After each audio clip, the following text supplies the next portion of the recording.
Picture this. Over 1,000 adventurers, caught in a blizzard's icy grip on the roof of the world, Mount Everest, battling knee-deep snow and the biting chill of uncertainty. It's a tale of survival that chills the spine and raises eyebrows about the risks we take for adventure. But here's where it gets controversial. Were these trekkers set up for disaster by decisions made far from the mountain slopes?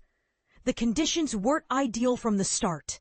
A light drizzle mixed with cold winds greeted the group as they embarked on their trek along Everest's eastern side during a national holiday weekend. Among them was 32-year-old guide Xu Wei, who led the way through a breathtaking landscape of towering icy peaks. Yet as they progressed, a growing sense of dread crept in. Xu knew mountain weather could turn treacherous in an instant, but this was no ordinary snowfall. It escalated into something far more perilous. By around 8 p.m., the snow had already piled up to our knees, Xu recalls. And it kept falling relentlessly through the entire night.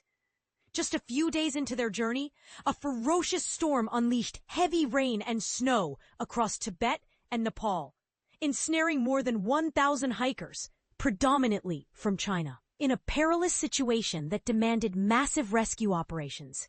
For context, this kind of extreme weather event can be likened to a sudden, uninvited guest at a high-altitude party, turning a dream trip into a nightmare of isolation and danger. After their evening meal, the trekkers retreated to their tents, as recounted by 35-year-old hiker Wu Bin.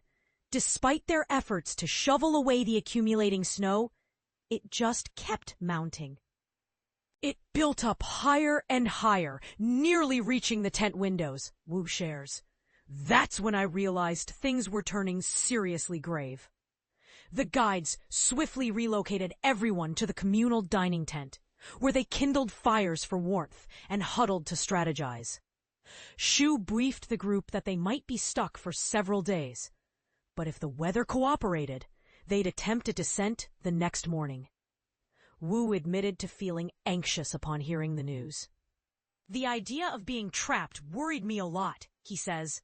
A day or two might be manageable, but anything longer would leave us in a tough spot, full of unknowns and stress. After a night of little sleep, they resolved to head down at dawn.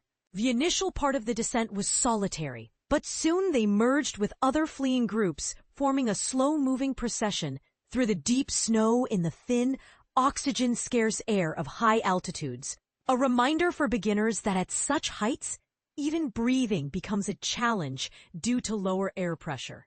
After covering about 2 kilometers, Yaks arrived to break a path ahead, speeding up our progress and helping us escape the mountains sooner, explains Xu, a seasoned guide with years of experience on the western Sichuan plateau. Along the route, local villagers pitched in with rescue support, offering essentials like hot water, food, and beverages.